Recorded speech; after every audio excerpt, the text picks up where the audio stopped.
The rehabilitation center smelled like medicine and old pain. Commander Zixtel Morvenathan sat in his chair, looking out the window at the purple sky of his homeworld. His 3 remaining arms moved slowly as he adjusted his position. Where his other 3 arms used to be, metal and plastic replacements clicked softly.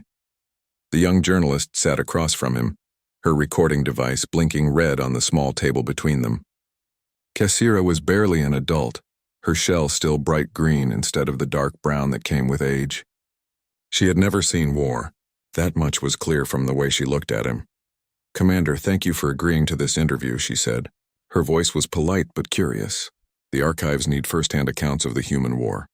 Future generations should know what happened." Zixtal's compound eyes shifted to look at her.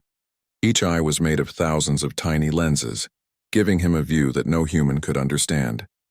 But even with all those eyes, he had not seen the humans coming.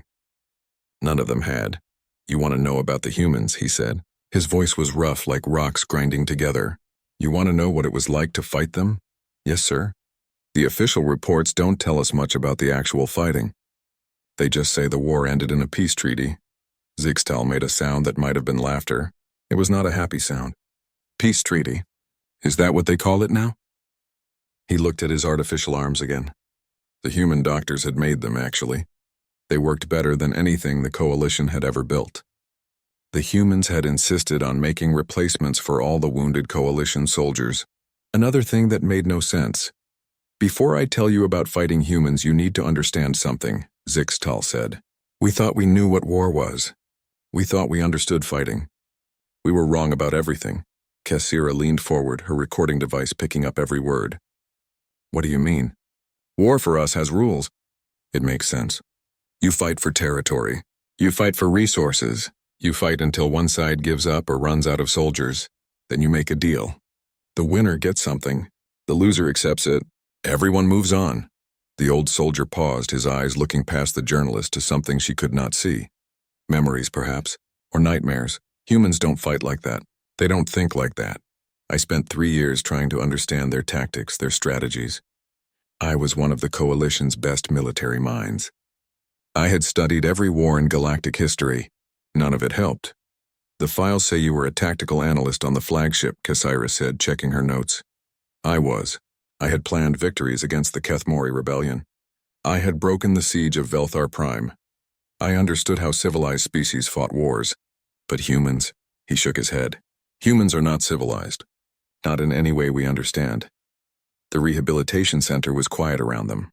Other veterans sat in chairs by windows or walked slowly through the halls. Most of them had been hurt in the human war. Many had been hurt by humans directly, but some, like Zixtal, had been hurt by their own people when they tried to retreat. The Galactic Coalition was the strongest military force in known space, Zixtal continued. 700 member species, 50,000 warships, weapons that could destroy planets, shields that could stop anything. We had been keeping peace in the galaxy for 2,000 years. And then you found Earth. And then we found Earth. His artificial hand made a small whirring sound as he clenched it. A little blue planet around a yellow star. One species, no space fleet worth mentioning. Chemical rockets that could barely reach their own moon. We sent a science ship to look at them. Just curiosity. They seemed so primitive. Kassira waited for him to continue. She had learned that veterans needed time to find their words. The science ship sent back videos. Humans walking around in cities, fighting little wars with projectile weapons, chemical explosives. We laughed at them. Actually laughed. The report said they had split their planet into different groups that fought each other over resources and ideas. It seemed so wasteful. What happened next? The Council decided to add them to the Coalition. Standard procedure for primitive species. Send a fleet. Demonstrate superior technology, offer them membership. Usually the primitive species see our ships and surrender immediately. They get protection, technology, guidance. We get new resources and workers. Everyone benefits. Zixtal's eyes moved to look at a scar that ran across his shell. It was shaped like a star with 5 points. A human weapon had made that mark.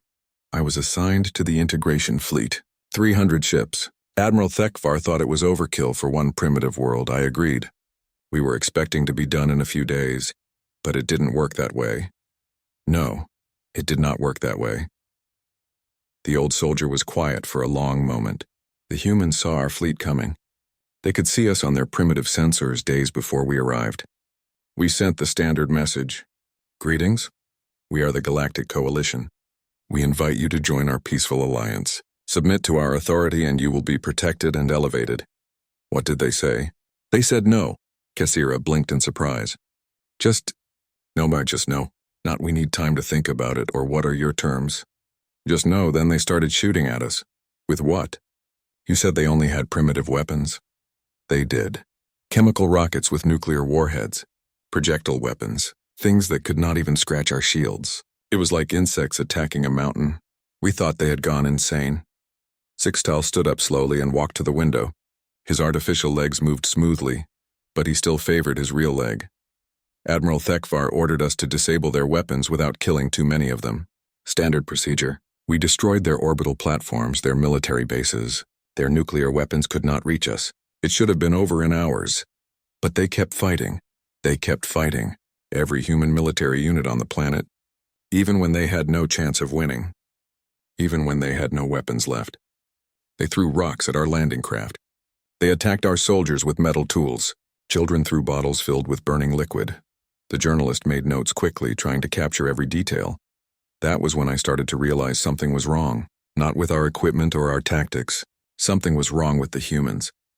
They were not acting like any rational species would act. How so? They were not trying to survive.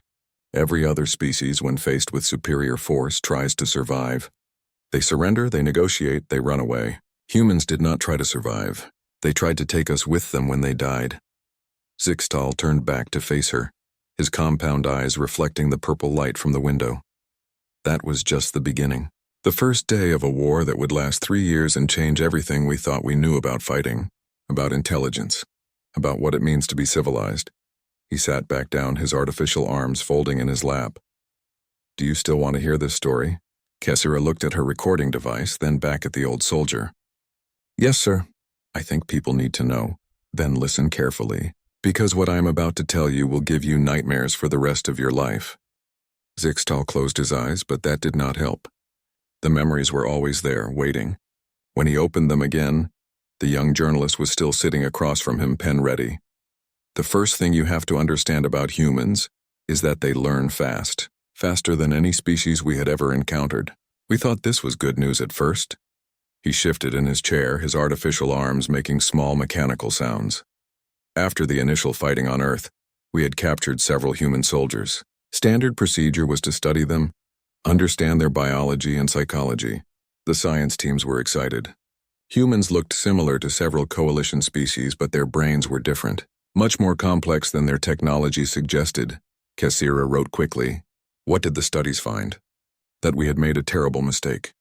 Human brains were not just complex.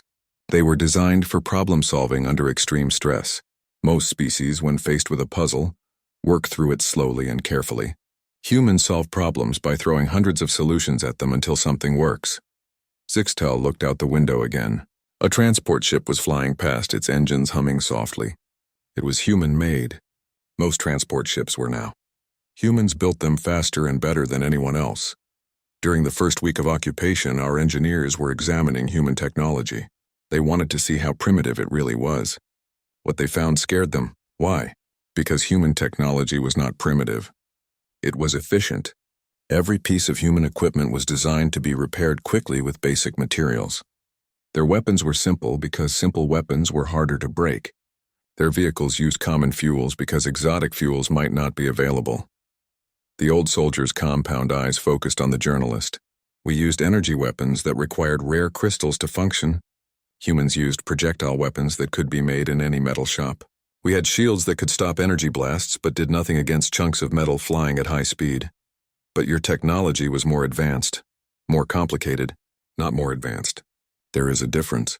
Sixtal's voice became bitter. We learned this difference when humans started capturing our equipment. They stole your weapons. Worse, they improved them. He pointed to his artificial arm. See this joint here? Human design. It works better than anything we ever built.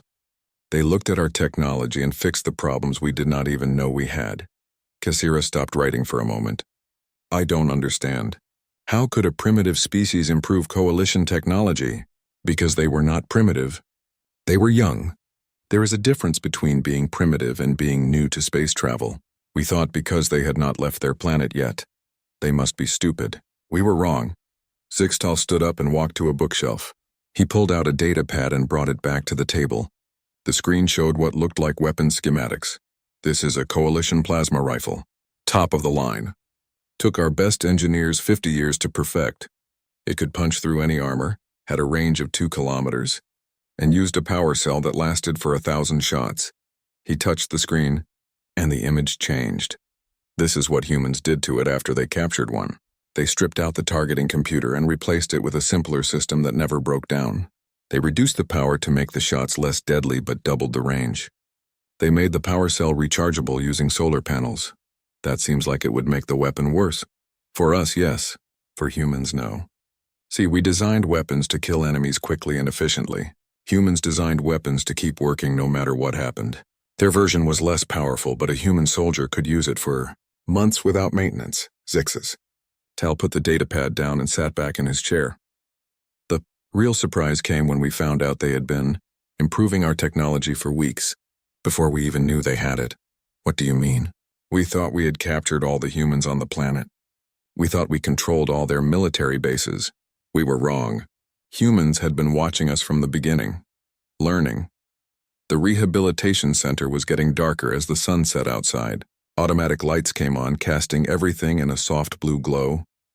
3 weeks into the occupation, our supply convoys started having problems. Ships would arrive at Coalition bases with their cargo missing. Not destroyed, missing. The ships were fine. The crews were fine. But the supplies were gone. Pirates? That is what we thought. We sent patrol ships to guard the convoys. The patrols disappeared too. Again, not destroyed, just gone. We would find the ships floating in space, empty. No signs of battle. No distress signals. Kassira looked confused. Where did the crews go? We found out later. The humans had taken them. All of them. Alive. They were keeping Coalition prisoners on hidden bases we did not know existed. Zixtal's artificial hand clenched again, making that small whirring sound. The prisoners were not hurt. That was the strangest part. Humans fed them well, gave them medical care, treated them better than our own military treated wounded soldiers. But they asked questions. Lots of questions. About what? Everything. How Coalition ships worked. What other species were like. Where our homeworlds were located. Military codes.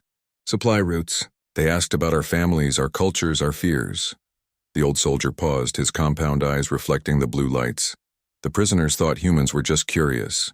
Many of them answered the questions willingly. They thought they were helping peaceful researchers understand Coalition society. But they weren't.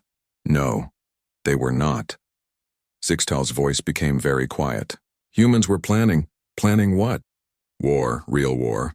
Not the kind of war we understood, where armies fight armies until one side gives up. They were planning the kind of war where everything becomes a weapon, where everyone becomes a target. He looked at the journalist with all of his many eyes. We found out about the planning when our homeworld started having accidents. Kassira's pen stopped moving. Accidents? Communication satellites failing, power grids overloading, food shipments getting contaminated, water treatment plants breaking down. Nothing big enough to hurt anyone seriously. Just small problems that made life difficult. That doesn't sound like human work. It was not supposed to. That was the point. Every accident had a perfectly reasonable explanation. Equipment failure, software bugs, random chance. But there were too many accidents happening to too many worlds at the same time. Zixtal stood up again, his legs carrying him to the window.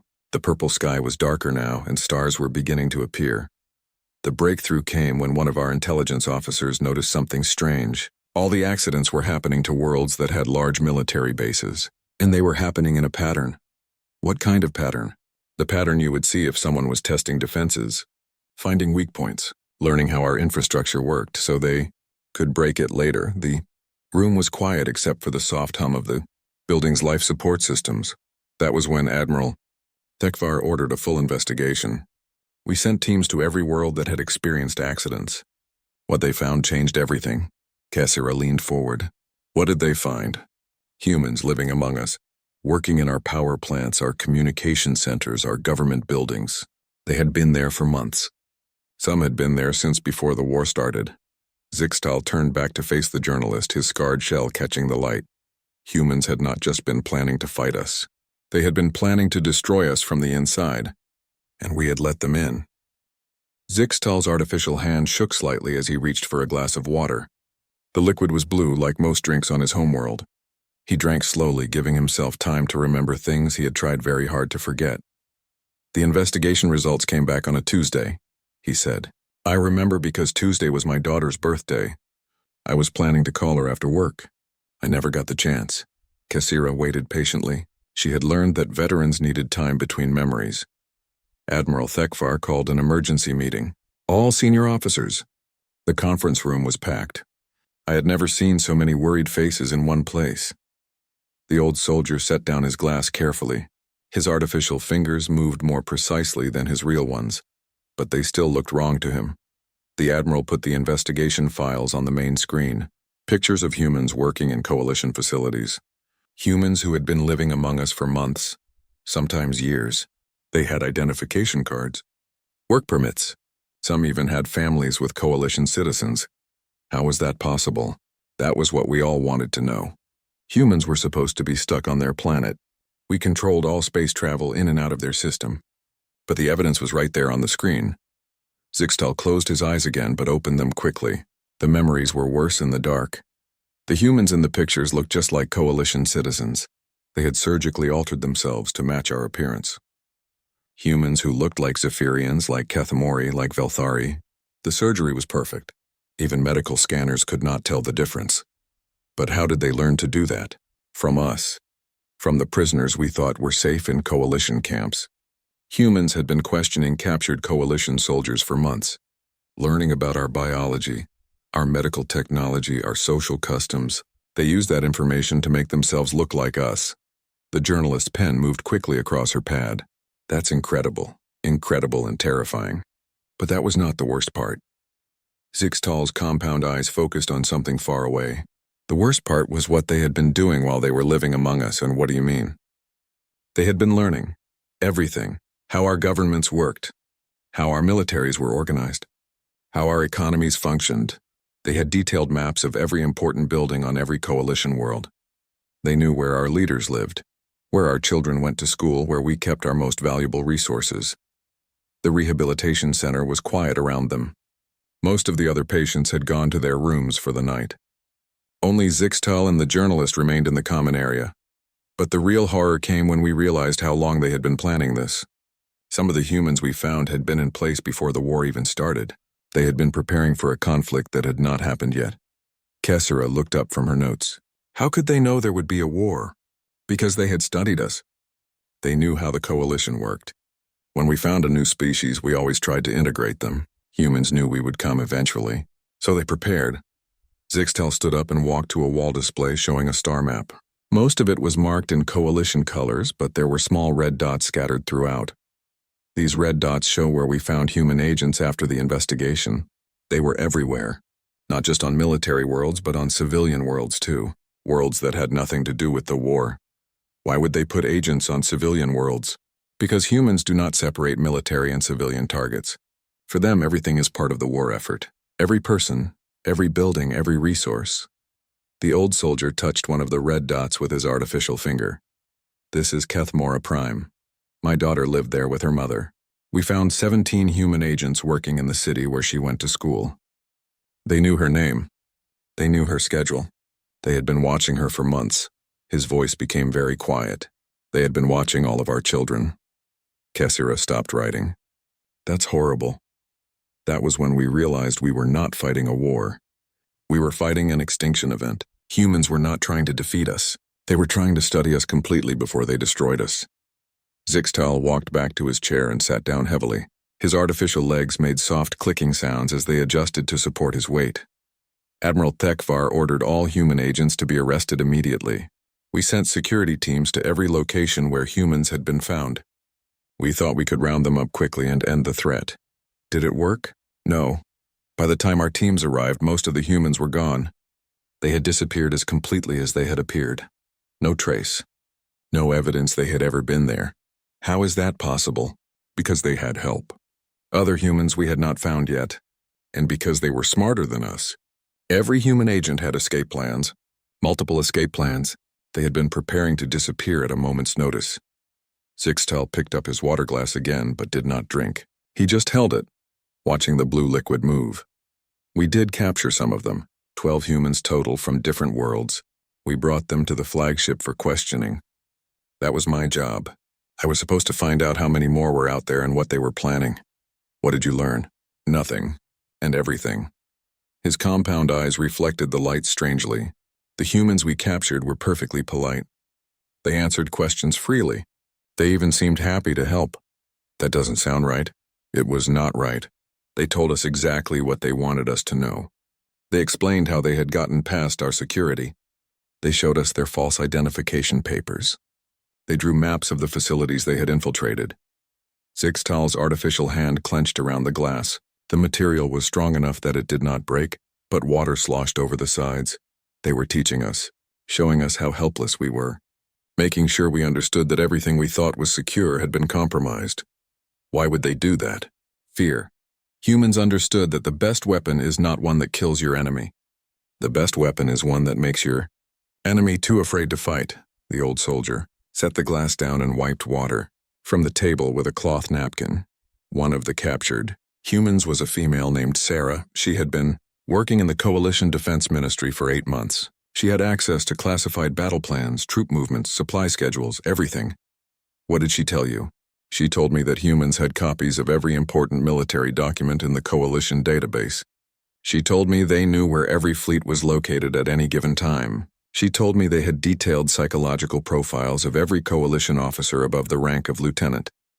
Zixtal's voice became very soft. Then she told me about my daughter. Kassira looked up sharply. What about her? Sarah knew her birthday was that Tuesday.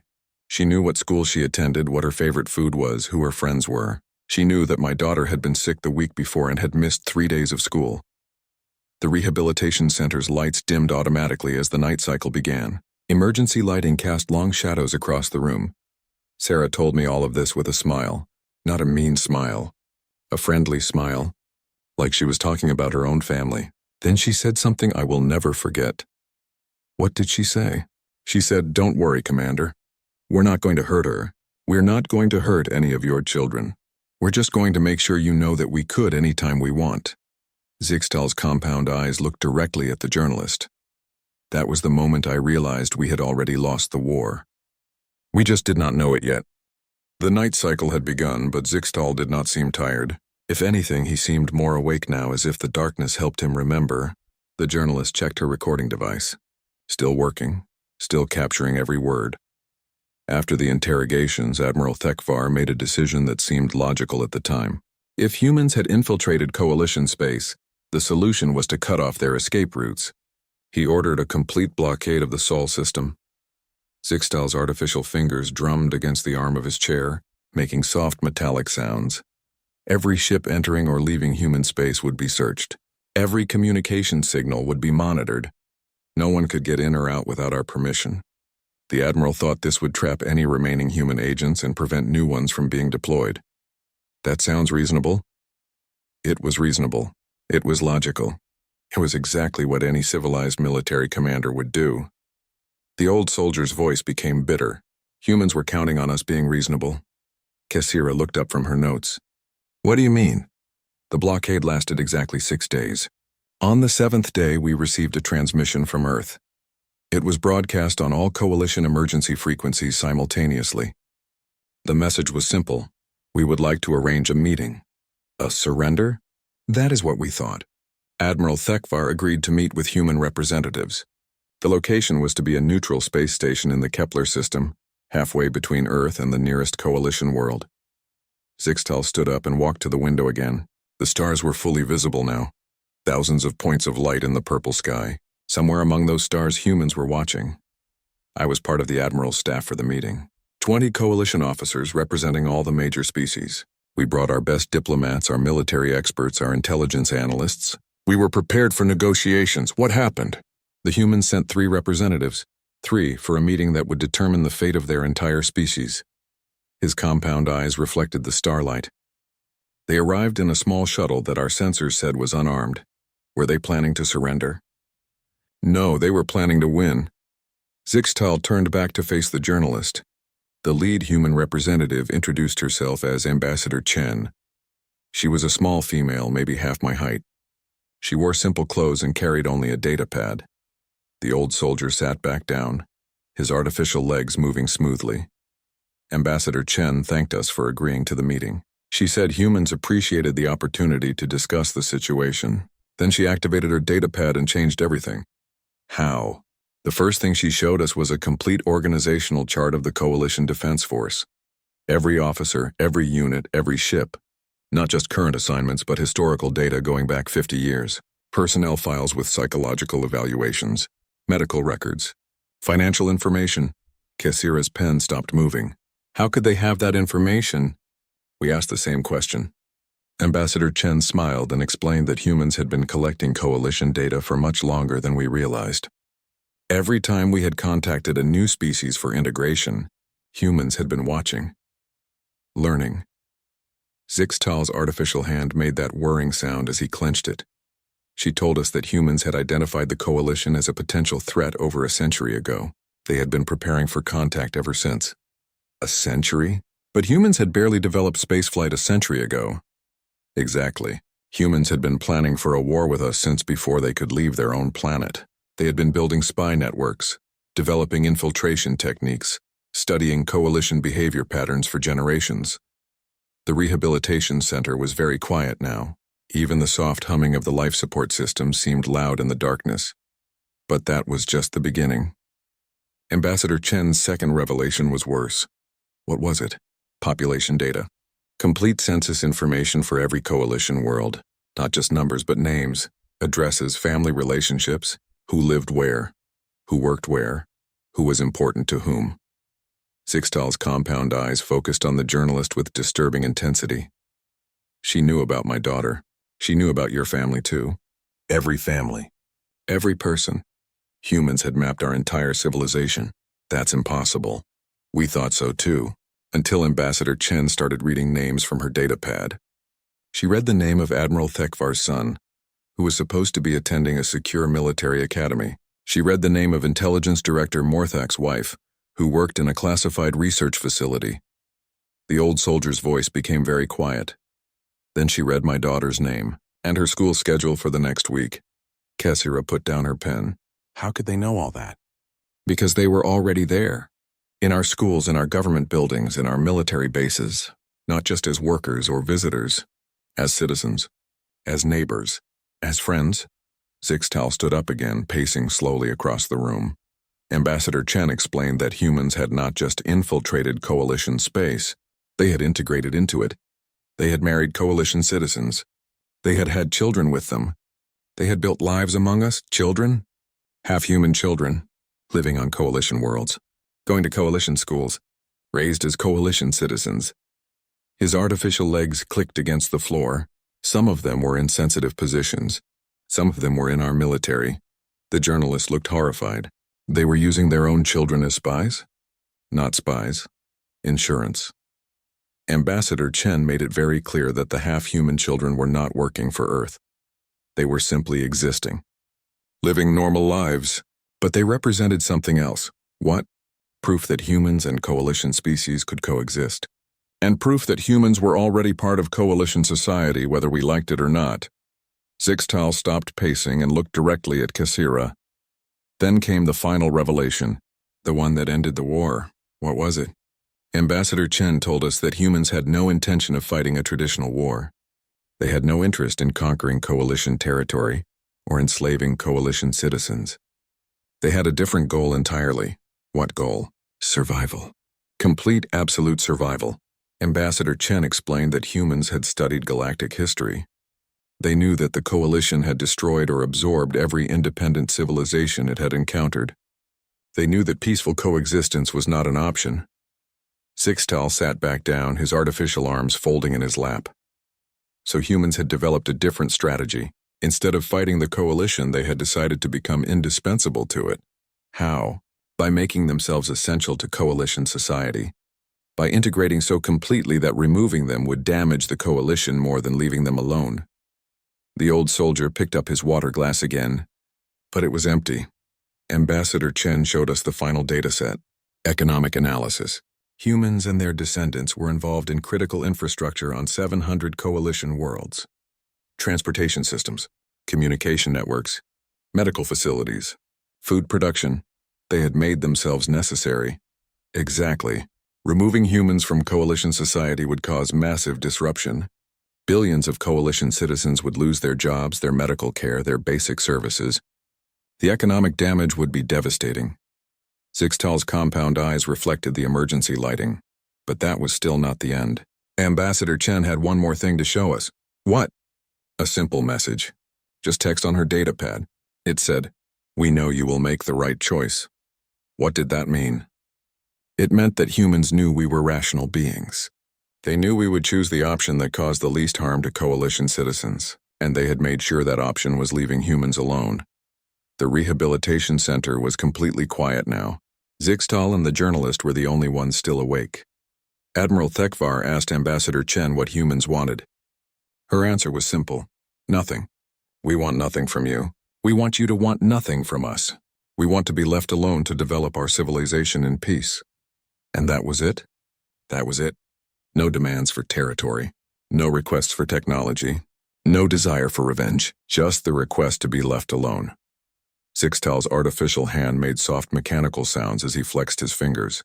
The meeting lasted 6 hours. When it was over, Admiral Thekvar had agreed to withdraw all coalition forces from human space and recognize Earth as an independent world. The war was over. The war was over. But the nightmare was just beginning. The recording device had been running for hours. Its battery indicator showed yellow, but there was still time. Kassira looked at the old soldier and realized this might be the most important interview of her career. The nightmare was just beginning, she repeated. What do you mean? Zixtal was quiet for a long time. When he spoke again, his voice was different. Older, more tired. The agreement was signed 3 days after the meeting. All coalition forces would withdraw from human space immediately. Earth would be recognized as an independent world with full sovereignty. Humans already living in coalition space could stay or leave as they chose. That sounds like a reasonable peace treaty. It was reasonable. Too reasonable. His artificial hand moved to touch the star-shaped scar on his shell. We thought we had negotiated a fair end to the conflict. We thought humans had accepted a minor victory and would be satisfied. But they weren't? Oh, they were satisfied. Completely satisfied. That was the problem. Zixtal stood up slowly and walked to a cabinet near the window. Inside were personal items from his military service. Medals, photographs, data chips. He pulled out a small device that looked like a communicator. This arrived at my quarters exactly 1 year after the peace treaty was signed. No return address. No identification code. Just a package with this inside. He held up the device. It was sleek and black. Clearly human-made. I had it scanned for explosives, poison, surveillance equipment. It was clean. Just a simple communication device with one recorded message. What did the message say? It was from Sarah, the human female who had been captured during the investigation, the one who knew about my daughter. Zixtal activated the device. A holographic image appeared above it, showing a human female with short dark hair and friendly eyes. "Hello, Commander Zixtal," the image said. "I hope you are recovering well from your injuries. I wanted to thank you for treating me fairly during my interrogation. You were professional and respectful, which I appreciated." The image paused, smiling. "I also wanted to let you know that your daughter is doing well in school. She received high marks on her mathematics examination last week. You should be proud of her." Kassira felt a chill run through her body. This message was sent a year after the war ended. Yes, from a human who was supposed to be back on Earth. A human who should have had no way of knowing anything about my daughter's current activities. The holographic image continued speaking. "I hope you understand that this message is not a threat. We truly wish you and your family well. This is simply our way of letting you know that we are still here, still watching, still caring about our friends in the coalition." The image smiled again. "Please give my regards to your daughter. Tell her that her friend Sarah says hello." The hologram faded, leaving the room in darkness except for the emergency lighting. "Your daughter knew this human?" "That was what I was afraid to find out." I called my daughter immediately, asked her if she knew anyone named Sarah. Zixtal's compound eyes looked directly at the journalist. She said yes. Sarah was her mathematics tutor.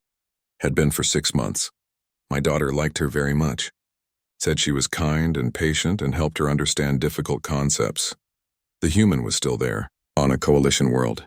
After the war, not just still there, still working.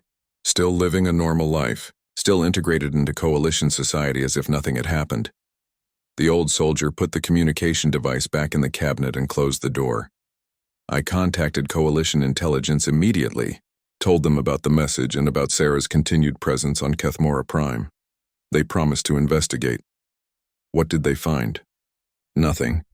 By the time investigators arrived, Sarah was gone. But not far gone. The mathematics tutoring service where she worked said she had taken a new position on another coalition world. They gave her an excellent reference.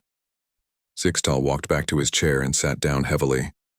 That was when I realized the war had never really ended. It had just changed form. What do you mean? Humans had not withdrawn from coalition space after the peace treaty.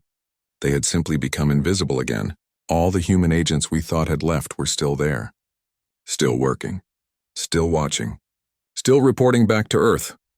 The rehabilitation center's lights flickered as the building's power systems cycled for the night. In the brief darkness, Zixtal's scarred shell looked even more damaged. Over the next 2 years, I received 4 more messages from Sarah, birthday cards for my daughter, congratulations when she graduated to advanced studies, condolences when my father died. She knew about your family's personal events. She knew everything, not just about my family, but about every coalition family that had been involved in the war. Sarah was just one human. There were thousands of others, all maintaining contact with their friends in coalition space. Zixtal's artificial hand clenched and unclenched rhythmically. The messages were always friendly, always polite, always caring, but the meaning was clear. We are still here, we are still watching, we still know everything about you. That's psychological warfare. The most effective psychological warfare ever deployed. Humans had not defeated us in battle. They had made us defeat ourselves through fear. The old soldier looked out the window at the star-filled sky. Coalition society changed after the war. People became suspicious of neighbors who seemed too friendly, too helpful, too interested in their lives. Parents worried that their children's teachers might be human agents. Government officials worried that their staff might be reporting to Earth. Paranoia, rational paranoia, because humans were still there, still integrated into our society, still impossible to identify. Kassira put down her pen and rubbed her writing hand. How many humans do you think are still out there? I have no idea, thousands, tens of thousands, maybe more. Zixtal's compound eyes reflected the starlight. The terrible thing is that most of them are probably not even agents anymore. They are just people living their lives. But we can never be sure. What about Sarah? Do you still hear from her? Every year, on my daughter's birthday. He reached into his pocket and pulled out a small card. This year's message arrived yesterday. The card was simple white paper with elegant handwriting. Kassira could read the coalition standard script. Happy birthday to a wonderful young woman. I hope her studies in xenobiology are going well. She has grown into everything I knew she could be. With love, Sarah. Your daughter is studying xenobiology now? She is. She decided to specialize in human biology. She wants to understand how humans can look so much like us but think so differently. Zixtal put the card back in his pocket. I have never told her about the war, about what Sarah really was. I want her to have the chance to study humans objectively, without the fear that has consumed my generation. Do you think that's wise? I think it is necessary. Because humans were right about one thing. They are part of our civilization now. Whether we like it or not, whether we trust them or not, they are here, and they are not leaving. The old soldier stood up one last time and walked to the window. Dawn was beginning to break, turning the purple sky lighter. The real nightmare is not that humans defeated us. The real nightmare is that they did it by becoming us. They integrated so completely into coalition society that removing them would be like cutting out our own organs. What do you think humans want now? What they always wanted. To survive, to grow, to explore the galaxy on their own terms. Zixtal turned back to face the journalist. The difference is that now they can do all of that while keeping us too afraid to interfere. The recording device finally beeped, indicating low battery. Kassira quickly saved the file and packed her equipment. One last question, Commander. If you could send a message to Earth, what would you say? Zixtal was quiet for a long moment. When he spoke, his voice was sad but respectful. I would say you won. Completely and permanently. We understand that now. We hope you will be merciful to our children, as you were merciful to us. The young journalist gathered her things and stood to leave. At the door, she turned back. Thank you for sharing your story, Commander. People need to know what happened. Do they? Or do they need to learn to live with not knowing? Zixtal looked out the window again.